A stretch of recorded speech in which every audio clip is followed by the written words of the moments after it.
Hello champions, कैसे हैं आप सभी। उम्मीद करता हूं आप सभी बहुत अच्छे होंगे और अपनी तैयारी है वो बहुत अच्छे से कर रहे होंगे। दोस्तों, आज हम करने वाले हैं HSSC group D, HSSC group C mains, Haryana police, HSSC के और जितने भी एग्जाम्स होने वाले हैं उन सभी के लिए मैथ के बहुत ही इंपॉर्टेंट क्वेश्चंस करने वाले हैं। जिसको अपने हरियाणा के वाले स्टूडेंट हैं वो लठ गार्ड क्वेश्चंस बोलते हैं कि हम तो लठ गार्ड आए, अब पता नहीं वो पाटेंगे कि ना पाटे। ठीक है, और फिर रिजल्ट आता है तो फिर वो नहीं पढ़ते हैं। ठीक है, और उनका स्कोर नहीं होता, और फिर स्कोर नहीं होता तो आपको पता ही है क्या होता है। ठीक है जी, ऐसे क्वेश्चंस करने वाला हूं, शानदार क्वेश्चंस, क्योंकि चैंपियन सीरीज का मतलब ही है आप सभी को चैंपियन बनाना। तो सारे के सारे क्वेश्चंस को आपको देखना है और बहुत कुछ आज वाली क्लास से आप सीखने वाले हो। आज वाली क्लास को जो स्टूडेंट मिस करेगा इसका मतलब है उसने बहुत कुछ मिस कर दिया, क्योंकि दोबारा ये क्वेश्चंस मैं करवाने वाला नहीं हूं। तो क्लास को पूरा जरूर देखना। क्वेश्चन सारे के सारे आपके एचएसएससी के एग्जाम्स में आए हुए क्वेश्चन ही हैं। बेसिक चीजें, बेसिक टॉपिक्स आपने पढ़ लिए हैं। उन टॉपिक्स में अच्छे लेवल के जो क्वेश्चंस बनते हैं वो क्वेश्चंस इस सीरीज में मैं करवा रहा हूं, ताकि आपकी कोई भी कमी ना रहे, कोई भी कसर आपकी स्कोर करने में ना रहे। पहला क्वेश्चन देखिए क्या है। वैसे तो ये अनुपात का ही क्वेश्चन है, लेकिन क्वेश्चन बहुत अच्छे लेवल का है कि ए अनुपात बी के प्रत्येक पद में जोड़े जाने वाली संख्या जिससे अनुपात सी अनुपात डी प्राप्त हो क्या होगी। यानी कि बोला है कि ए और बी है ना, इसके प्रत्येक पद में मतलब दोनों में ही है, कोई जोड़े जाने वाली एक संख्या है, कोई भी संख्या जोड़ी जाती है जिससे उनका अनुपात ये हो जाता है, तो वो संख्या आपको बताओ क्या होगा। चलो बताइए क्या हो जाएगा। क्वेश्चंस आपने पढ़ लिया, लैंग्वेज आपने पढ़ ली, अब मैं आपको बताता हूं। जैसे पहला पद क्या है, ए है, और इसमें हमने जोड़ दिया x जोड़ दिया। आप x की जगह पे k जोड़ सकते हो, y जोड़ सकते हो, z भी जोड़ सकते हो, कुछ भी जोड़ सकते हो। सिर्फ ABCD मत जोड़ना वरना कंफ्यूजन हो जाएगा। कंफ्यूजन का गलती कर दोगे फिर तो। ठीक है, तो ABCD को छोड़कर आप कुछ भी जोड़ सकते हो। x सभी जोड़ते हैं, सबसे आसान होता है, तो इसलिए हमने x लिख दिया कि पहले वाले में क्या जोड़ा गया, x जोड़ा गया। फिर दूसरे वाला क्या है आपका b है, और b में भी क्या जोड़ दिया, x, क्योंकि सेम संख्या जोड़ी जा रही है ना, सेम संख्या जोड़ी जाती है। फिर इनका अनुपात क्या बन जाता है, अनुपात बन जाता है c अनुपात d, तो c बटे d। मैंने आपको बताया था कि अनुपात है, जैसे c अनुपात d है, इसको हम c बटे d लिख सकते हैं, या अगर c बटे d लिखा हुआ है उसको अनुपात c अनुपात d लिख सकते हैं। इसलिए हमने इस तरीके से इसको लिखा है। समझ में आ गया। अब इसको क्या करना है, अब इसको हम क्रॉस मल्टीप्लाई कर देंगे। बिल्कुल बेसिक से समझा रहा हूं, क्योंकि चीजें चेंज हो सकती है। ठीक है, ABCD की जगह और कुछ लिख के दे सकता है, लैंग्वेज में थोड़ा बदलाव कर सकता है। ठीक है, तो आपको पता होना बहुत जरूरी है कि बेसिक से कैसे हुआ है, क्योंकि इन क्वेश्चंस को सोल्व करने का यही तरीका होता है और ये सबसे अच्छा तरीका होता है, कोई गलती नहीं होगी। अब d को इनसे गुना कर लो, c को इनसे गुना कर लो, तो d को इससे गुना करेंगे तो क्या आ जाएगा आपका AD, प्लस में क्या आ जाएगा आपका dx, बराबर में इसको गुना करेंगे तो क्या आ जाएगा आपका cb, और इसको गुना करेंगे तो क्या आ जाएगा प्लस में cx हो जाएगा। x वाले एक तरफ रख लो और बाकी हमें एक तरफ रख लेंगे। तो हम cx इधर है तो बाकी इसको इधर ले आएंगे, तो यहां से क्या है AD है, माइनस का क्या हो जाएगा CB हो जाएगा, बराबर उस तरफ क्या है CX है, और माइनस का क्या हो जाएगा DX हो जाएगा। अब ये माइनस प्लस क्यों हुआ, आप सभी को पता है कि बराबर के दूसरी तरफ लेके जाते हैं तो साइन चेंज हो जाते हैं, है ना। इसमें से क्या है, इसमें से x कॉमन ले सकते हैं हम, x कॉमन ले लेंगे तो क्या बचेगा आपका c minus D. x common ले लिया, दोनों में x है तो x कॉमन ले लिया तो c माइनस डी बचेगा। इधर तो आपका यही रहेगा। अगर इसको इसके बटे में ले आए तो हमारा x का मान आ जाएगा, तो इसका मतलब इसको बटे में लिख देंगे हम c माइनस डी। यहां से हटके इसके बटे में आ गया, क्योंकि जो गुना में होता है बराबर के दूसरी तरफ जाकर नीचे भाग में या बटे में चला जाता है। तो x का मान क्या आ गया हमारा, यही आ गया। तो यही आपका आंसर हो जाएगा, क्योंकि हमें वही बताना था कि जोड़ी जाने वाली संख्या क्या थी। तो जोड़ी जाने वाली संख्या x थी, तो हमें x का मान निकालना था, तो ये आ गया। देख लो किसमें है, पहले तो नीचे ही देख लो c माइनस डी किसमें है। ठीक है, c माइनस डी किसमें है, क्या c माइनस डी किसी में नहीं दिखाई दे रहा। ये कैसे हो गया बाबू, ये कैसे हो गया भाई, c माइनस डी किसी में नहीं दिखाई दे रहा, दिखेगा आपको। d है, b है, ठीक है।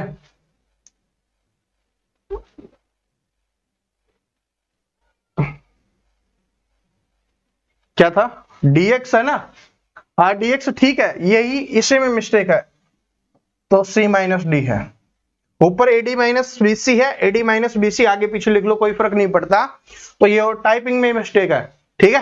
तो option number C correct answer हो जाएगा, ज्यादा सोचने की आवश्यकता नहीं है, मैं आपको बता रहा हूं, बिल्कुल सही तरीका है। समझ में आया ना, ये आप सभी को समझ में आ गया। दोबारा से एक बार करके दिखा देता हूं ताकि कोई कंफ्यूजन ना रहे, अब टाइपिंग में मिस्टेक है उसको छोड़ देना आप, ठीक है।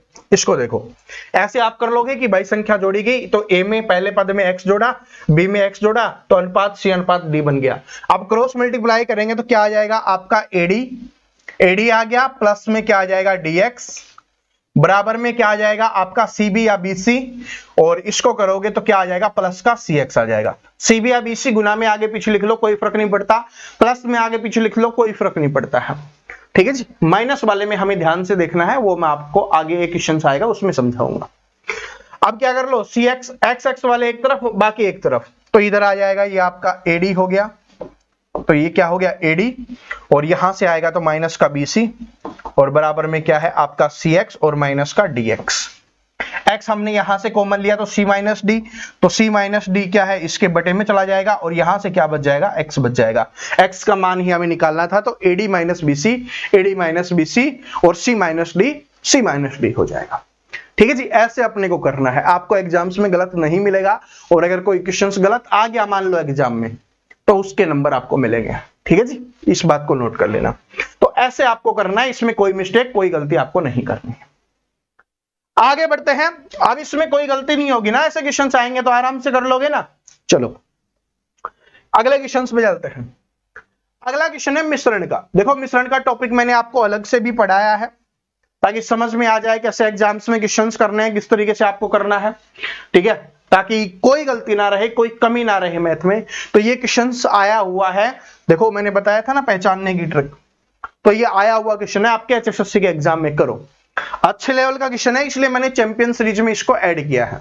क्वेश्चंस को पढ़िए आप, क्या है कि 9.30 प्रति किलोग्राम वाले गेहूं को किस अन्य प्रकार के गेहूं में 8:7 के अनुपात में मिलाया जाए या मिलाया गया है।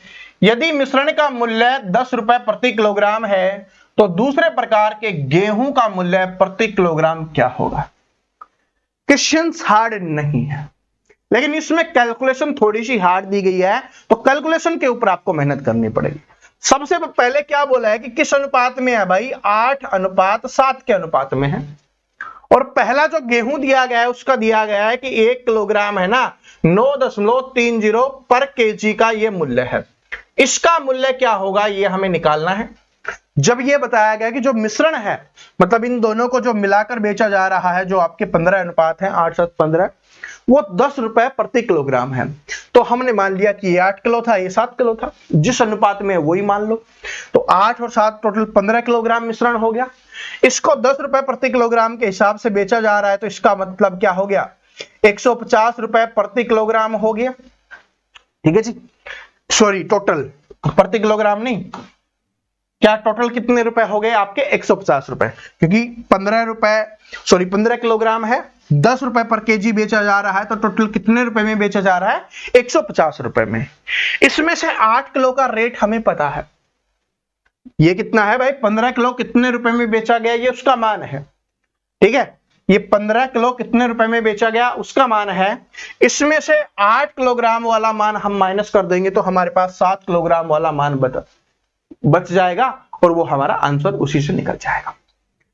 तो 9.3 है भाई, 9.30 है, इससे क्या करना है आपको 8 किलोग्राम करना है, क्योंकि 8 किलोग्राम ही माना है ना हमने, तो 8 से गुना कर दो, तो 9 8 72 तो ये हो गया, ठीक है, 8 3 24 ये हो गया, तो 72 जो 74.4 हो जाएगा, 74.40 हो जाएगा, आप ऐसे भी बोल सकते हो। इसमें से माइनस कर लीजिए, तो मान लो ये 75 होता तो 75 बचता, तो 75.60 आपका बच जाएगा, क्योंकि देखो 76 हो गया आपका, यहां से देखो 74 40 है, जोड़ा कितना आ गया 75, और 75 150, ठीक है। तो ये बच गया, ये किसका बच गया आपका, 7 किलोग्राम का। बस डिवाइड कर दो, 7 से डिवाइड करोगे 7 एकम 7, फिर भाग नहीं जा रहा तो 0, फिर 7 या 8 56, यानी ये हो जाएगा आपका रेट, रुपए पर केजी हो जाएगा, 10.80 रुपए पर केजी हो जाएगा। Option number B correct answer हो गया। समझ में आया? आंसर कर लोगे? दोबारा समझाता हूं, ध्यान से समझो, कोई मिस्टेक कोई गलती आपको नहीं करनी। इसमें बोला गया कि भाई एक है 9.30 प्रति किलोग्राम वाले गेहूं है, ठीक है, इसको दूसरे गेहूं के साथ मिलाया जा रहा है और दोनों का अनुपात 8:7 है, और जो इन दोनों से जो मिश्रण मिला उसको 10 रुपए प्रति किलोग्राम के हिसाब से बेचा जा रहा है। तो इसका मतलब हमने मान लिया कि भाई ये 8 किलोग्राम था, ये 7 किलोग्राम था, क्योंकि जिस अनुपात में है उतना ही हमने मान लिया। तो टोटल हो गया 15 अनुपात को मिश्रण को किस हिसाब से बेचा जा रहा है? 10 रुपए प्रति किलोग्राम के हिसाब से। तो 15 किलो को 10 रुपए प्रति किलोग्राम के हिसाब से बेचेंगे तो कितने रुपए में बिकेगा? पूरा का पूरा वो बिकने वाला है 150 रुपए। इसमें से इसका मूल्य हमें दिया गया है कि भाई 1 किलोग्राम का मूल्य 9.30 पर केजी है और ये 8 केजी है, तो इसको गुना कर लेंगे तो कितने रुपए में बिक रहा है? ये 74.40 रुपए में क्या कर रहा है? बिक रहा है। इसका मतलब दोनों का जो मूल्य था वो था 150, इसमें से ये वाला 8 किलोग्राम वाला माइनस कर देंगे तो हमारे पास 7 किलोग्राम वाला बच जाएगा, वो हमारा बच गया, कितना आ गया? 75.60। ये टोटल का मान है तो 7 से डिवाइड कर देंगे, क्योंकि पर केजी का मान आपको बताना है, तो इसको डिवाइड किया, आपका आंसर आ गया। देखो यहां पर दूसरे प्रकार के गेहूं का मूल्य प्रति किलोग्राम क्या था, यानी कि पर केजी का आपको बताना था, तो हमने 7 से डिवाइड कर दिया। अगर टोटल पूछता तो यही आप आंसर कर देते 75.60। समझ में आ गया? अब आराम से कर लोगे, ऐसा क्वेश्चन आएगा तो ठीक है। आगे बढ़ते हैं, ये वाला क्वेश्चन देखिए, ऐसे क्वेश्चंस आपके एग्जाम्स में आते हैं और अब स्टूडेंट को ये समझ में नहीं आ रहा करे कैसे, ठीक है। जब पेपर में आया था तब भी नहीं समझ में आया था कि यदि 0, ठीक है, यहां पर लिखा हुआ है कि जो आपका x है ना वो 0 से तो बड़ा है और 1 से छोटा है। बड़ा छोटा कैसे पहचानोगे? देखो पहचानने की ट्रिक आपको बता देता हूं। जिस तरफ 2 है ना ये लाइन है, इसका मतलब वो वाला बड़ा है, जिस तरफ 1 है तो वो छोटा है। तो इसका मतलब देखो ये बड़ा है ना, तो 0 से तो बड़ा होना चाहिए और 1 से क्या होना चाहिए? छोटा होना चाहिए। अब 0 से बड़ा और 1 से छोटा हम क्या मानते हैं? 1/2। भाई 1/2 मान लो, ठीक है, 1/2 मान लो, किसी को भी मान सकते हो, ठीक है। 0 से बड़ा होना चाहिए और 1 से छोटा होना चाहिए, जो भी आपका दिल करे आप मान सकते हो, लेकिन हमने आधा मान लिया जो बड़ा सिंपल है। अब इनमें रख के देखेंगे और हमें बताना है तो निम्न में से बड़ी संख्या कौन सी है? इन चारों में से बड़ी संख्या कौन सी हो? तो 1/2 को रखो। 1/2 का क्या करना है? यहां पर स्क्वायर है तो 1/2 का स्क्वायर करेंगे तो ऊपर कितना आ जाएगा? 1, नीचे कितना आ जाएगा? 4। इसको क्या लिखोगे? 0.25 हो गया। 1/4 का मतलब क्या होता है? 0.25 हो गया, ठीक है। यहां पर स्क्वायर है तो लिखो 1 के बटे में x का मान लिख रहे हैं हम, क्योंकि x का मान लिख रहे हैं तो इसके बटे के बटे में आएगा एक, ये आएगा आपका, इसका स्क्वायर आपको करना है। तो इसका स्क्वायर 1/4 होता है, ऊपर चला जाएगा तो कितना आ जाएगा? ये आपका 4 बन जाएगा।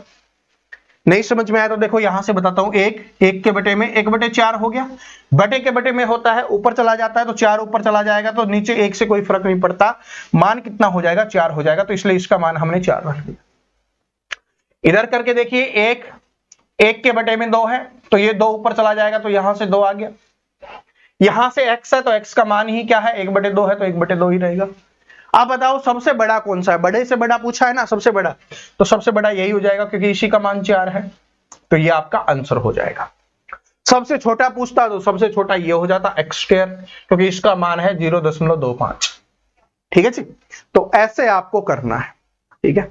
1/2 मैंने इसलिए माना है क्योंकि आसान है, 0 और 1 के बीच में ज्यादा सोचने की आवश्यकता नहीं है, ठीक है, क्योंकि आधा है, 0 और 1 के बीच में आधा ही आता है, तो इसलिए हमने ले लिया है आराम से, ठीक है जी। तो इससे आपको इस तरीके से करना है और आराम से आपका आंसर निकल जाएगा। आगे बढ़ते हैं, अगले क्वेश्चन पे चलते हैं। टाइम एंड वर्क के ऐसे क्वेश्चन मैंने पिछले अपनी चैंपियन सीरीज की क्लास में भी करवाया था और ये एग्जाम्स में आ रहे हैं भाई, और सबसे ज्यादा तो एक ग्रुप डी वाले एग्जाम्स में आए हैं। तो जो ग्रुप डी वाले स्टूडेंट सोचते हैं ना कि भाई इजी क्वेश्चंस आएंगे, देख लो अच्छे लेवल के क्वेश्चंस आते हैं। इजी क्या है कि एक कार्य का 1/3 भाग 5 दिन में कर सकता है। तो एक ही बात हो रही है, कार्य का 1/3 भाग 5 दिन में, तो क्या समझाया था कि ये ऊपर वाले का मान है और टोटल ये होता है, हम यहां पर टोटल लिखते हैं। तो 1 का मान 5 हो गया तो 3 का मान क्या हो गया, गुना कर दो, 5 3 15, यानी पूरा काम करने में कितना दिन का समय लगेगा, 15 दिन का समय लगने वाला है। ठीक है जी। उसके बाद बी उसी कार्य का 2/5 भाग 10 दिन में। अब बी की बात हो रही है तो बी का लिखेंगे 2/5 भाग 10 दिन में, तो 2 भाग 10, ठीक है। तो 2 बराबर 10 हो गया, 1 बराबर 5, तो टोटल तो यही है ना, 5 गुना 5 25, तो यानी कि पूरा काम कितने दिन में होगा, 25 दिन में होगा। उसके बाद और भी है क्या, नहीं है। तो क्या है, ए तथा बी दोनों मिलकर उस कार्य को कितने दिन में पूरा करेंगे। अब इतना लिखने के बाद तो आप आराम से कर ही लोगे, ए प्लस बी का आपको बताना है कितने दिन में करें। ठीक है, तो सारे के सारे स्टूडेंट इस क्वेश्चन को सोल्व करके इसका आंसर बताना है, और जिनको इसका आंसर नहीं आया इसका मतलब टाइम एंड वर्क आपने बेटे पढ़ाई नहीं है। ठीक है जी, आपको पढ़ना पड़ेगा, और बहुत बेसिक से मैंने क्लास करवाई है, तो आपको उस क्लास को देखना ही पड़ेगा। ठीक है जी, तो इस तरीके से आपको आराम से करना है। जैसे ये लिखा हुआ है ना 1/3, इसको समझ लो बस, 1/3 बराबर 5 लिखा हुआ है, तो इसका मतलब ये ऊपर वाले का मान है, टोटल मान हमें निकालना है। जैसे 2/5 लिखा था बराबर 10 था, तो इसका मतलब ये इसका मान है, तो 2 का मान 10 है, तो 1 का मान 5 और टोटल कितना है 5, 5 का मान 25, तो इसलिए हमने यहां पर 25 लिखा है। तो अब आराम से इसका एलसीएम निकालो, तो एलसीएम निकालोगे टोटल वर्क निकल जाएगा, कैपेसिटी निकाल के इसका आंसर निकाल लो। ठीक है जी, हर एक स्टूडेंट इसका आंसर करेगा, कोई भी मिस्टेक नहीं करेगा, ऐसा नहीं छोड़ देंगे, कोई बात नहीं, वीडियो को रोकना है, सोल्व करना है और आंसर निकालना है, वरना जो मेहनत करवा रहा हूं ना मैं, उसका कोई फायदा नहीं होगा, आपको फायदा नहीं होगा। ठीक है, मेरी मेहनत का तो मुझे तो फायदा होगा ही, आप नहीं देखोगे तो और कोई देखेगा, समझ रहे हो, लेकिन आपको फायदा नहीं मिलेगा। मेन मकसद क्या है, हमारा उद्देश्य क्या है कि आपको फायदा होना चाहिए, तभी तो इतने अच्छे अच्छे लेवल के क्वेश्चंस लेके आता हूं, वरना आपने एचएसएससी में दिखा दो कोई भी करवा रहा हो इस समय में मैथ, और ऐसे अच्छे लेवल के क्वेश्चंस तो बता देना, क्योंकि अच्छे लेवल के हरियाणा वाले स्टूडेंट पढ़ते ही नहीं है। ठीक है, और जो पढ़ते नहीं है फिर बाद में बोलते हैं टीचर का पढ़ाया हुआ आया नहीं, तो इसलिए टीचर भी नहीं पढ़ाते हैं। ठीक है, मैं पढ़ा रहा हूं क्योंकि मैंने पूरा सिलेबस करवा रखा है, सब कुछ करवा रखा है, मुझे पता है। ठीक है, जो स्टूडेंट अभी भी पढ़ रहे हैं इसका मतलब वो मेहनती स्टूडेंट है, इसका मतलब वो सिलेक्शन लेना चाहते हैं, अपनी बेरोजगारी को दूर करना चाहते हैं, अपने अंदर के बेरोजगारी वाले रावण को मारना चाहते हैं। ये झूठे जो आग लगा के खुश होते हैं ना, उनको खुश होने दो, आपको अपने बेरोजगारी वाले रावण को मारना है। ठीक है, चलो आगे देखो, यहां पर ये लिखा हुआ है और इसको सोल्व करना है। अब ये क्वेश्चन एचएसएससी के एग्जाम्स में आया और बहुत सारे स्टूडेंट नहीं कर पाए, 80 से 90% स्टूडेंट इस क्वेश्चन को नहीं कर पाए, क्योंकि इसमें थोड़े सा अगर बदलाव कर देते, थोड़ा सा बदलाव इसमें करना है, अगर वो बदलाव स्टूडेंट कर पाए तो आराम से क्वेश्चन सोल्व हो जाएगा, और नहीं कर पाए तो फिर नहीं होगा। देखो यहां पर मैं लिखता हूं क्या है आपका, x बटे में x माइनस 1 है, प्लस में 1 बटे में x प्लस 1 है, और प्लस में क्या है आपका 2x बटे में 1 माइनस एक्स स्क्वायर लिखा हुआ। अब इसको सोल्व करना है, चलो इसको सोल्व करते हैं, क्वेश्चंस को थोड़ा छोटा कर लेते हैं। चलो कीजिए आप इसको सोल्व। जब आपको क्या पता है इसको सोल्व करना है तो हमें क्या लेना पड़ेगा, इसका एलसीएम लेना पड़ेगा। अब एलसीएम लेते समय आपको एक चीज दिखाई देगी, और अगर आपने वो देख लिया तो मतलब क्वेश्चन सोल्व है, वरना नहीं होगा। कि x माइनस 1 और x प्लस 1 को अगर गुना करते हैं तो क्या बनता है आपका, तो आपका बनेगा x स्क्वायर माइनस 1, आपका x स्क्वायर माइनस 1 आपका बनने वाला है, क्योंकि आपने ये देखा होगा ना a square minus B square क्या होता है, a प्लस बी इंटू में a माइनस बी। तो ये देखो a माइनस बी भी है, a प्लस बी भी है, तो क्या बन जाएगा आपका a square minus B square. तो a है अपना x, तो x का स्क्वायर माइनस में 1 का स्क्वायर, 1 का स्क्वायर 1 होता है, इसलिए हमने 1 लिख दिया, स्क्वायर लिखने की आवश्यकता नहीं है। तो इसका मतलब ये बन रहा है, अगर यहां पर ये बन रहा है, अगर इधर भी ये बन जाए तो फिर तो हमारे लिए बहुत आसान है। लेकिन आपको लग रहा होगा सर जी सेम ही तो, नहीं, ये मिस्टेक मत कर देना, स्टूडेंट यही मिस्टेक कर देता है। देखो यहां पर एक्स स्क्वायर प्लस का है और माइनस 1 है, यहां पर माइनस का एक्स स्क्वायर है, यहां पर प्लस का है, तो हमें क्या करना पड़ेगा, प्लस का बनाना पड़ेगा। प्लस का कैसे बन सकता है, जब माइनस को माइनस से गुना करते हैं तब प्लस का बनता है। इसका मतलब हमें इसको माइनस से गुना करना पड़ेगा, तो इसको माइनस से गुना करना पड़ेगा, तो यहां पर हमारा माइनस आ जाएगा और ये पूरा का पूरा चेंज होके क्या बन जाएगा, एक्स स्क्वायर माइनस 1, क्योंकि माइनस से गुना करेंगे, ये माइनस का ये प्लस का, ठीक है जी, ये माइनस का ये प्लस का, और यहां पर हमें माइनस लगाना है, तो ये प्लस के स्थान पर क्या हो जाएगा, माइनस, और नीचे ये हो जाएगा। क्या ये बात समझ में आ गई, ये सारी चीजें हट जाएगी, अब आपका ये बच जाएगा। तो यहां पर मैं ऊपर लिख देता हूं एक्स स्क्वायर माइनस 1, यहां पर माइनस हो गया। ये चीज समझ गए तो आंसर हो जाएगा। कोई डाउट है तो दोबारा से देख लो। ये माइनस से हमें गुणा करना है, तो माइनस से गुणा करेंगे तो माइनस का 1 हो गया, और ये प्लस का क्या हो जाएगा, एक्स स्क्वायर हो जाएगा। लेकिन माइनस हमें यहां पर लगाना होगा ना, क्योंकि चीजों को चेंज कर रहे हैं, तो वो उसको बराबर करना बहुत जरूरी है। जैसे किसी चीज में अगर हम 2 जोड़ेंगे क्वेश्चंस को सोल्व करने के लिए कैसे भी, तो उसको बराबर करने के लिए उसमें हमें 2 घटाना भी पड़ेगा, समझ रहे हो। तो इधर माइनस किया है तो उधर माइनस हमें लिखना भी पड़ेगा, ताकि वो माइनस माइनस गुना होकर प्लस बन जाए, ताकि जो हमने प्लस को चेंज किया वो चेंज ना हो हमारा। तो इसलिए हमने यहां पर माइनस लिखा और बाकी ये जो चेंज हुआ उसको लिख लिया। अब इसका एलसीएम आराम से क्या आ जाएगा, एक्स स्क्वायर माइनस 1 आ जाएगा। इसको डिवाइड करोगे तो क्या आएगा, माइनस वाले से डिवाइड करोगे प्लस वाला, प्लस वाले से डिवाइड करोगे माइनस वाला, तो माइनस वाले से डिवाइड करोगे प्लस का आ गया, तो यहां पर एक्स है तो एक्स गुणा में एक्स प्लस 1 हो गया आपका, ठीक है। बीच में प्लस का निशान है, प्लस का निशान, इसको डिवाइड करोगे तो x माइनस 1 1 है तो डायरेक्ट लिख दो, x माइनस 1 ही लिख देंगे। इसको करेंगे तो सेम है, ऊपर का माइनस का 2x आ जाएगा आपका, ठीक है जी। यहां से इसको गुना करेंगे, थोड़ा और छोटा करते हैं, इसको यहां से गुणा करेंगे तो कितना आ गया, x को x से करोगे x स्क्वायर प्लस में x माइनस का 1 माइनस का 2x, और बटे में आपका क्या है, बटे में है हमारा x स्क्वायर माइनस का 1। अब देखो क्या है, ये प्लस का x, यानी प्लस के 2x और माइनस के 2x ये आपस में कैंसिल हो गए। ऊपर से क्या बचा, इधर से x स्क्वायर और इधर से माइनस 1, कितना बचा आपका x स्क्वायर माइनस 1, और नीचे से भी क्या है आपका x स्क्वायर माइनस 1, दोनों से आपस में कट जाएंगे तो कितना बचेगा, 1 बचेगा। तो इसका आंसर क्या हो जाएगा, option number D correct answer हो जाएगा, 1 हो जाएगा। क्या सभी को ये बात समझ में आ गई। ये क्वेश्चन इंपॉर्टेंट है, लिख लेना, नोट कर लेना, ठीक है। अच्छे लेवल का बनेगा तब ये वाला आपको चेंज करना ही पड़ेगा, वरना अगर अच्छे लेवल का नहीं बनाया, जैसे इस पेपर में अच्छे लेवल का था तो आपको चेंज करना पड़ेगा। अगर नहीं बनाया तो ये इसकी जगह पे डायरेक्ट ही आपको एक्स स्क्वायर माइनस 1 लिख देगा, बाकी कुछ चेंज नहीं करना फिर, ठीक है। अगर ये लिखा हुआ है ना एक्स स्क्वायर माइनस 1, यहां पर लिखा हुआ है एक्स स्क्वायर माइनस 1, फिर कुछ चेंज नहीं करना, ठीक है। ऐसा नहीं कि रटना ही है कि चेंज ही होगा, नहीं, अगर लिखा हुआ है तो क्यों चेंज करना है, अपने को नहीं करना फिर, ठीक है जी। तो ऐसी चीजों को आपको ध्यान रखना है, इसलिए मैं लिख देता हूं आप सभी के लिए कि क्वेश्चंस क्या हो जाएगा आपके लिए इंपॉर्टेंट क्वेश्चन। आगे बढ़ते हैं। मैंने बोला ना कि क्वेश्चंस वो लेके आया हूं जो लठ गाड़ देते हैं, ठीक है जी।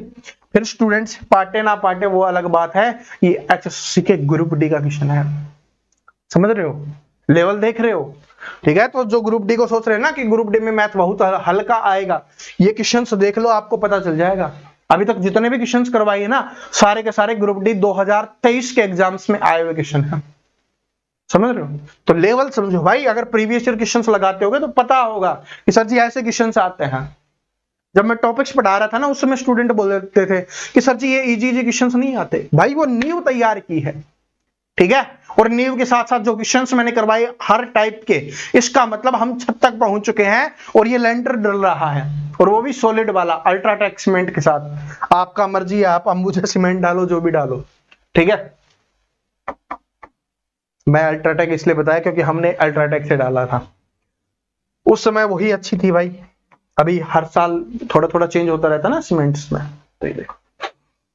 चलो बताओ, ए तथा बी ने क्रमशः 85,000 और 15,000 लगाकर व्यापार आरंभ किया। जिनको लगता है साझेदारी से क्वेश्चन नहीं आएगा, देख लो ग्रुप डी में पूछा गया क्वेश्चन है। तो ए तथा बी ने क्रमशः 85,000 और 15,000 लगाकर व्यापार आरंभ किया। एक वर्ष के बाद निम्न में से किस अनुपात में उनको बांटा जाएगा, बताओ। तो भाई देखो क्या है, ए और बी है, बड़ा सिंपल क्वेश्चन है। कितने कितने रुपए लगाए, ए ने लगाए 85,000 रुपए, बी है उसने कितने लगाए, उसने लगाए हैं 15,000 रुपए लगाए हैं। एक वर्ष के बाद निम्न में से किस अनुपात में बांटा जाएगा? बड़ा सिंपल है, 3 0 से 3 0 कैंसिल, 5 से काटा 3 पे और 5 से काटा 17 पे, तो 17:3 में बांटा जाएगा। तो ये है आपका आंसर, क्योंकि इसमें बात नहीं कर रहा कि कौन पहले लगा कौन बाद में लगा, नहीं, दोनों एक साथ लगे थे तो दोनों का जिस तरीके से उन्होंने रुपए लगाए उस हिसाब से ही क्या बढ़ जाएगा, उनका लाभ बढ़ जाएगा। तो 17:3 में पैसे लगाए थे तो 17:3 में ही उनको क्या मिलेगा, लाभ मिलेगा। ठीक है, बस आराम से करना है,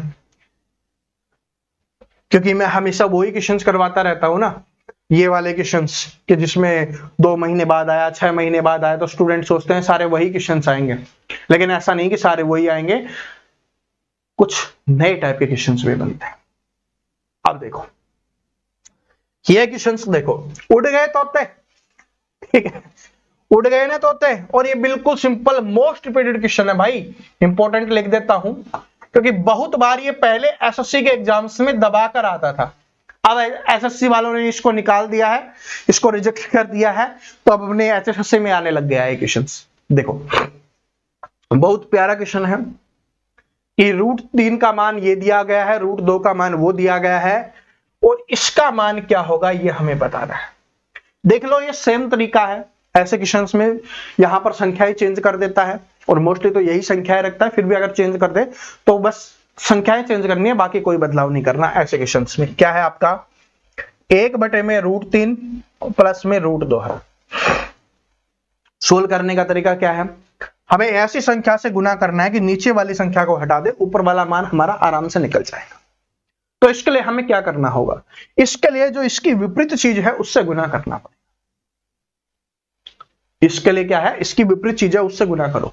क्या है आपको √3 माइनस √2 से गुना कर दो, अगर ये प्लस का है ना तो माइनस वाले से गुना कर दो। अगर मैंने अभी आपको समझाया था कि बराबर हमें करना होगा, अगर ऊपर गुना किया है तो हमें नीचे भी गुना करना होगा, किससे, √3 माइनस 2 से ही हमें क्या करना पड़ेगा, गुना करना पड़ेगा।